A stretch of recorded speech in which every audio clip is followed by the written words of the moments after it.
ஓம் சைராம், ஜெய் சைராம். என் அன்பின் பிரியமே, யாரோ செய்த தவறுக்கு நீ பழி சுமக்கிறாய் என்று எனக்கு தெரியும். அன்பு குழந்தையே, உன்னை கண்ணீருக்கு உள்ளாக்கியவர்களை நான் ஒரு பொழுதும் விடமாட்டேன். என் நாமத்தை மட்டும் நீ சொல்லிக்கொண்டே இரு. உண்மை எதுவென்று தெரிய வைக்கும் சூழலை நானே உருவாக்கி உன்மேல் உள்ள பழியை நானே களைவேன். தினம் தினம் ஒவ்வொரு பரீட்சையை உன் மனமே உனக்கு நடத்துகிறது. ஒவ்வொரு நாளும் ஒவ்வொரு படிப்பை தரும். அதுவே உன் வாழ்க்கையில் நிகழ்கிறது. நீ தாண்டி கடந்து வந்த நிமிடங்கள் உன் மனதின் பக்குவத்தையும் உயர்வான பாதையையும் காண்பிக்கின்றது. ஒரு முறை 2 முறை விழலாம், ஆனால் எழுந்து நின்றுவிட்டால் உன்னை வீழ்த்த வரும் எந்த ஒரு எதிர்மறையும் உனக்கு நேர்மறையாய் அமையும். கீழே விழுவதை பற்றி கவலை கொள்ளாதே. தோள் தாங்கி கொடுத்து நான் உன்னை அரவணைப்பேன். 100 முறை உடைந்து போனாலும் 1000 முறை உன்னை உருவெடுக்க செய்வேன். அதற்கான வலிமையையும் நம்பிக்கையையும் நானே உனக்கு உன் சாய்தேவா தருவேன். உன் கஷ்ட காலங்கள் இதோ முடிவுக்கு வந்துவிட்டது. நீ இழந்த அனைத்தும் உன்னிடம் வந்தடையும் நேரமும் வந்துவிட்டது. இந்த கடந்து போன கடினமான நாட்களிலும் என்னை மறவாமல் எனக்கு அன்புடன் அமுது படைத்த உன்னை நினைத்து என் கண்களில் கண்ணீர் அருவியாக பெறுகிறது. சாயிருக்க எனக்கென்ன துன்பம் வந்துவிடும் என இருந்த உன்னுடைய வாழ்க்கை மற்றவர்களுக்கு உதாரணமாக போகிறது. நீ விதைத்த நல்ல செயல்கள் என்ற விதைகள் விருட்சமாக வளர வேண்டிய நேரம் வந்துவிட்டது. அது கனி கொடுக்கும் காலம் மிக அருகில். அதை என்னுடன் சேர்ந்து ருசிக்க நீ தயாராக இரு. உன் குடும்பம் என்றும் சீரும் சிறப்புடன் இந்த சாயியின் ஆசீர்வாதத்தினால் வாழையைப் போல குலைத்தள்ளி தலை தோங்கப் போகிறது. நீ என்னிடம் வந்து சேர்ந்தது முதல் என் மீது எவ்வளவு பிரியமாகவும் பக்தியுடனும் இருக்கிறாய் என்பதை நான் அறிவேன். பிறர் மீது நீ காட்டும் அன்பு, உனது சிந்தனை, நடவடிக்கைகள், பக்தி எல்லாவற்றினாலும் என் பெருமையை நீ உயர்த்தி இருக்கிறாய். இவ்வளவு சிறப்பாக செயல்பட்டாலும் உன்னிடம் சிறு சிறு குறைகள் உள்ளது. அவற்றை நீ கைவிட வேண்டும் என்பதே எனது விருப்பம். சுயநலத்தை ஒழித்து எல்லா உயிர்களையும் நேசி. முடிந்தவரை பிறருக்கு என்ன உதவி தேவைப்படுகிறதோ அந்த உதவியை அவர்களுக்கு நீயே செய்.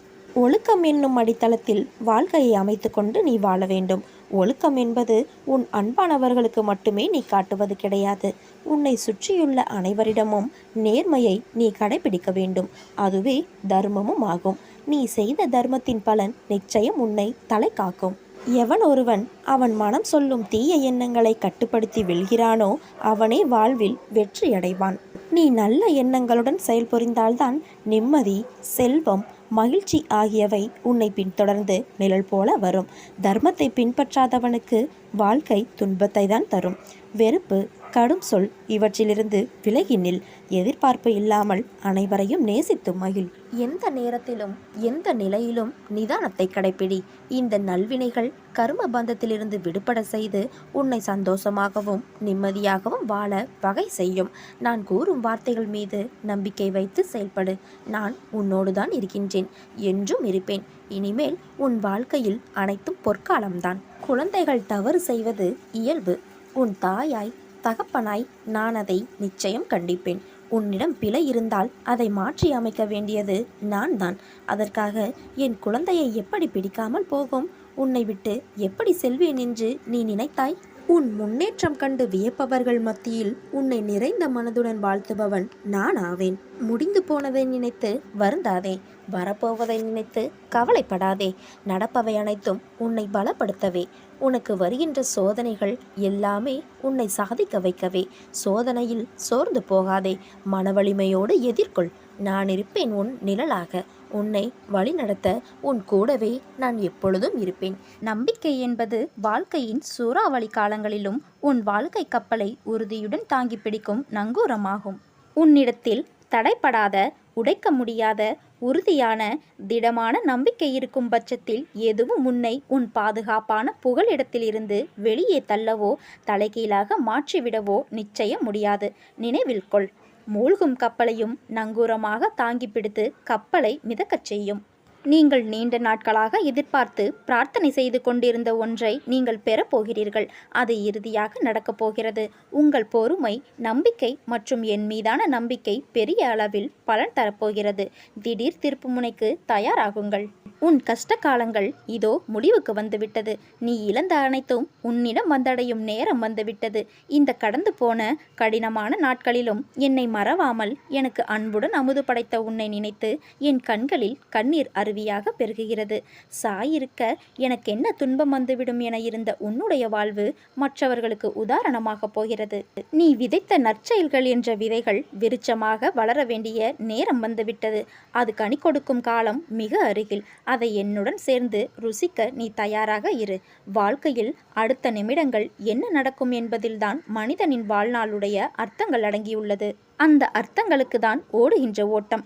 அதில் சிலர் நிதானமாக ஓடுபவர்கள், சிலர் எதற்காக ஏன் என ஒன்றும் தெரியாமல் ஓடுகிறார்கள். இந்த தற்போதைய உலகத்தை பார்க்கும்போது விடிவது அதில் ஓட்டம் மட்டும்தான் கண்களுக்கு தெரிகிறது. ஏதோ சில இடத்தில் அன்பு, பரிவு, பாசம் என பார்க்க முடிகிறது. இது வெள்ளத்தில் தத்தளித்தவனுக்கு அவன் முழுகும் நேரத்தில் அவனுக்கு கிடைத்த கைப்பிடி என்பது அவன் உயிர் காக்கும் தெய்வம். அந்த நேரத்தில் அதுதான் உன் இப்போதைய வாழ்க்கையின் நிகழ்வு. நீ எதற்கும் பதைக்காதே. எப்போதும் என் கை உன்னை காக்கும். விரைவில் மேலோங்கி உன்னை பார்த்து நகைத்தவர்களுக்கு முன்னிலையில் நிமிர்ந்து பார்க்க செய்வேன். அதனால் எல்லாம் சரியாகிவிடும். எதற்கும் அஞ்சாதே. உன்னோடும் உன் குடும்பத்தோடும் என்றும் நான் இருப்பேன். நீ என்னை தஞ்சமடைந்த பின் யாரை தேடியும் எதற்காகவும் செல்ல வேண்டிய அவசியமில்லை. உனக்கு தேவையான அனைத்தும் எனது அருளால் உன்னை வந்து சேரும். உனது நீண்ட நாளைய போராட்டத்திற்கு நிறைவு காலம் வந்துவிட்டது.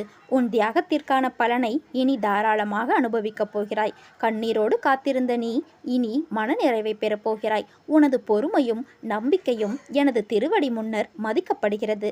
நான் பலனோடு வருகிறேன். அதுவரை பத்திரமாக உன் மனதை பாதுகாத்து பக்குவப்படுத்திக்கொள். இதுவரை இந்த பொறுமையும் நம்பிக்கையும் உன்னுடன் பத்திரமாக இருக்கட்டும். இதற்கு மாறாக அவர் சொன்னார், இவர் சொன்னார் என்ற நம்பிக்கையில் யாரையும் தேடி ஓடாதே. ஒருவரிடமும் ஓடி அதன் மூலம் பிரச்சனை தீர்ந்தது என்று நினைக்க வேண்டாம். அந்த நேரத்தில் அந்த விளைவுக்கான முடிவு வந்தது என்பதை தெரிந்து கொள். அங்கு நீ ஓடியிராவிட்டாலும் அந்த பிரச்சனைகள் தீர்ந்துதான் இருக்கும். காரணம், உன் கூடவே நான் இருக்கிறேன். உன் கஷ்டம் முடிவுக்கு வந்துவிட்டது. உன் வாழ்க்கைக்கு பொறுப்பாளி நானே. உனக்கான அனைத்தையும் நான் உன்னிடம் கொண்டு வந்து சேர்ப்பேன். பாரத்தை சுமப்பவனான என்னிடம் உங்கள் பாரத்தை இறக்கி வைத்துவிட்டு நம்பிக்கையுடனும் பொறுமையுடனும் காத்து கொண்டிருங்கள். உங்கள் பாரத்தையும் வலியையும் நான் என் மீது ஏற்றுக்கொண்டு சுகத்தினை மட்டுமே உங்களுக்கு வழங்குவேன். உன் உடம்பின் நோய், வலி, வேதனை இவற்றை குணப்படுத்துவது நீ நினைப்பது போல அவ்வளவு கடினமல்ல. இதற்காக நீ செய்ய வேண்டியது விரும்பத்தகாத எண்ணங்கள், பலனற்ற நினைவுகள், தேவையில்லாத பயங்கள் இவற்றை உடனே உன் மனதிலிருந்து தூக்கி எறிந்துவிடு. பிறகு பார், உனது உடலானது எப்படி மந்திரம் போட்டது போல் குணமாகிறது என்று. என்றும் மறக்காதே, ஆரோக்கியமான மனதில்தான் ஆரோக்கியமான உடல் வாழ்கின்றது. நீ உன்னுடைய சூழ்நிலைகள் மாற வேண்டும் என்று பிரார்த்தனை செய்கிறாய். ஆனால் அந்த சூழ்நிலைகள் நீ மாற வேண்டும் என்பதற்காகவே அனுப்பப்பட்டிருக்கின்றன என்பதை நீ புரிந்து கொள்ளவில்லை. ஒவ்வொரு சோதனையும் உனக்கு பாடம் நல்கும் ஆசான். சோதனையிலிருந்து பாடம் கற்றுக்கொண்டு உனது அகம் செம்மையுறும் வரை சோதனைகள் இருந்து கொண்டே இருக்கும். இரக்கம் அல்லது தயை என்பது தெய்வ பக்திக்கு அடுத்த நிலை. யாருக்கு மற்றவரிடத்தில் தயை இருக்கிறதோ, இந்த பிரபஞ்சத்தில் உள்ள அனைத்தின் மீதும் தயை இருக்கிறதோ, அவர் தங்கத்தினாலான இதயம் கொண்டவர். அப்படிப்பட்ட தங்கமான இதயத்தில்தான் கடவுள் வாழ்கிறார். உங்களது பாபா நானும் வாழ்கிறேன். ஒருவரது வலியை உணர்ந்து கொள்வதுதான் அந்த வலியை குணப்படுத்த உதவும் முதல் படி என்பதை புரிந்து கொள்ளுங்கள். அன்பு என்பது அன்னை கங்கையைப் போல் தங்கு தடையின்றி முடிவில்லாமல் ஓடிக்கொண்டிருக்க வேண்டும். அதன் ஓட்டத்தில் ஒவ்வொரு வாழ்க்கையும் தொடும் பொழுது அதற்கு ஊட்டமளித்து குணப்படுத்தி ஆசிர்வதித்து சென்று கொண்டிருக்க வேண்டும். நீ சொல் குழந்தையே, இந்த பிரபஞ்சத்தில் எந்த ஒரு இடமாவது இந்த ஆழ்ந்த குணப்படுத்தும் உணர்ச்சியான அன்பில்லாமல் சிதைந்திருக்கிறதா? அப்படி இல்லை என்றால் நீ மட்டும் ஏன் உன் இதயத்தை அன்பெனும் உணர்ச்சியை அனுபவிக்க விடாமல் தடுக்கிறாய்? அனைவரிடமும் அன்புடன் இரு. மற்றவற்றை நம் சாய் பார்த்து கொள்வார். யார் ஒருவர் நன்றியுணர்வுடன் செயல்படுகிறார்களோ அவர்கள் நீண்ட காலம் நல்ல ஆரோக்கியத்துடன் மகிழ்ச்சியுடன் வாழ்கிறார்கள். நீ உறுதி எடுத்துக்கொள். கடவுளிடம் மட்டுமின்றி உன் வாழ்க்கையினை யாரேனும் எந்த வகையேனும் தொட்டிருந்தாலும் அவர்களிடமும் உனது நன்றியுணர்வினை பரந்த திறந்த இதயத்துடன் காட்டு. சில சமயம் ஒரு சிறு செயல் ஆழமான நேர்மறையான வித்தியாசத்தை ஏற்படுத்திவிடும். உன் பாரத்தை சுமக்க எனது துவாரகாவில் காத்து கொண்டு இருக்கிறேன். வாழ்க்கையில் துணிந்து போராடு. எந்த சூழ்நிலையிலும் யாரையும் வெறுத்து ஒதுக்க நினைக்காதே. கடும் சொற்களால் பேச நினைக்காதே. உனது பாரத்தை முழுவதுமாக என் மீது நம்பிக்கை வைத்து செலுத்து. நான் தயாராக இருக்கும்போது எதற்காக கவலைப்படுகிறாய்? நீ படும் வேதனையிலிருந்தும் உன்னை விடுவிப்பேன். உனக்கு ஏற்பட்ட பல கஷ்டங்கள், கடன் தொல்லைகள், இவைகளிலிருந்து உன்னை விடுவிக்கப் போகிறேன். இதுவரை நீ நேர்முகமாகவும் மறைமுகமாகவும் நீ பட்டது எல்லாம் போதும். இது காலத்தின் கட்டாயம். உனது கர்ம பலன்களை நீ அனுபவிக்க வேண்டிய சூழ்நிலை இது. ஆனால் இப்போது இதிலிருந்து உன்னை முழுவதுமாக விடுவித்து விட்டேன். மகிழ்ச்சியாக இரு. வாழ்க்கையில் ஏற்றம் பெறுவாய். அனைத்திலும் வெற்றி பெறுவாய். நான் உன்னுடன் இருக்கும்போது வீணாக அழாதே. அழுதது போதும். எவரவர் தூற்றினாரோ அவர் உன்னை பார்த்து பொறாமை கொள்ளும் காலம் வரப்போகிறது. நல்லதை மட்டும் நினை. நல்லதை மட்டுமே பேசு. முடிந்தவரை உதவி செய். கவலைப்படாதே. அப்பா நான் இருக்கிறேன். உன்னை என்றும் கைவிட மாட்டேன். உன்னை தாக்குவதற்கு யார் நினைத்தாலும் அவை அனைத்தும் என்னையே சேரும். இன்று உன்னை பார்க்கும்போது எனக்கு மிகவும் சந்தோஷமாகவும் பெருமையாகவும் உள்ளது. நீ என் மீது வைத்துள்ள அன்பையும் பக்தியையும் பார்க்கும்போது பிரமிப்பாக உள்ளது.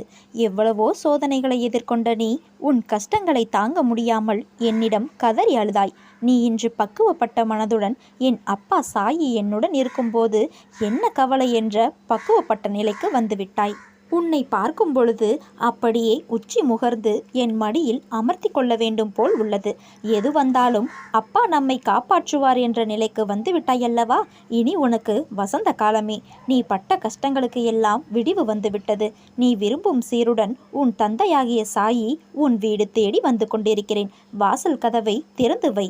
உனக்கான ஒன்று நிராகரிக்கப்படுகிறது என்றால் வருத்தமடையாதே. அதைவிட மேலான ஒன்றை உனக்கு நான் கொடுப்பதற்காக ஏற்பாடுகளை மேற்கொண்டு இருக்கிறேன் என்று நம்பு.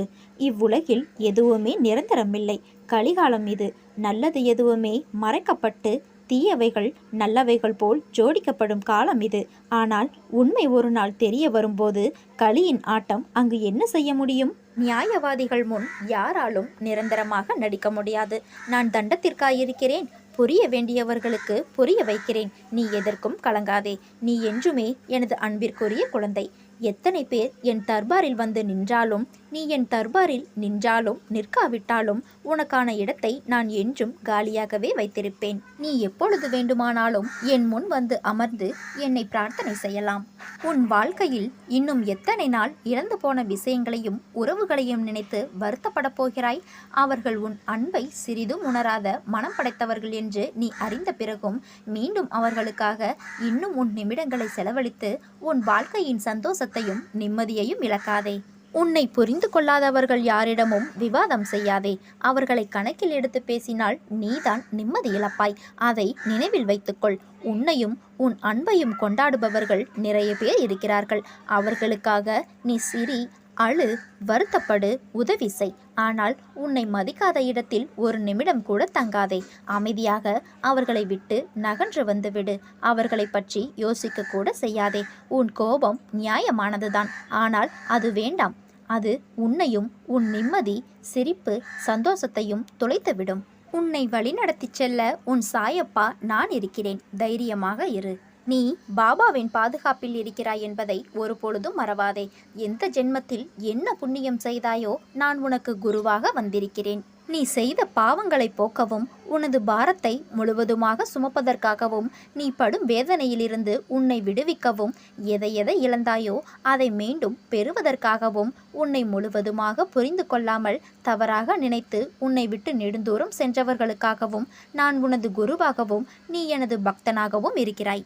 உனது கர்ம பலன்களை விலக்கி, உனது துயரங்களை போக்கி, தக்க சமயத்தில் அனைத்தும் உன்னை தேடி வர செய்து, அனைவரும் வியக்கும் வண்ணம் வாழ்க்கையில் உன்னை உயர்த்தப் போகிறேன். மகிழ்ச்சியாக இரு. கால நேரமெல்லாம் உன்னை தேடி வந்து கொண்டிருக்கிறது.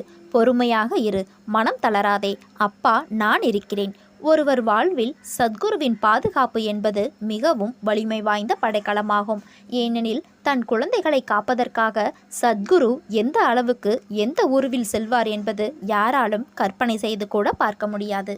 நீ நம்பிக்கையோடு இருந்தால் நல்லதே நடக்கும். சாயிருக்க பயமேன். ஓம் சாய்ராம். ஜெய் சாய்ராம்.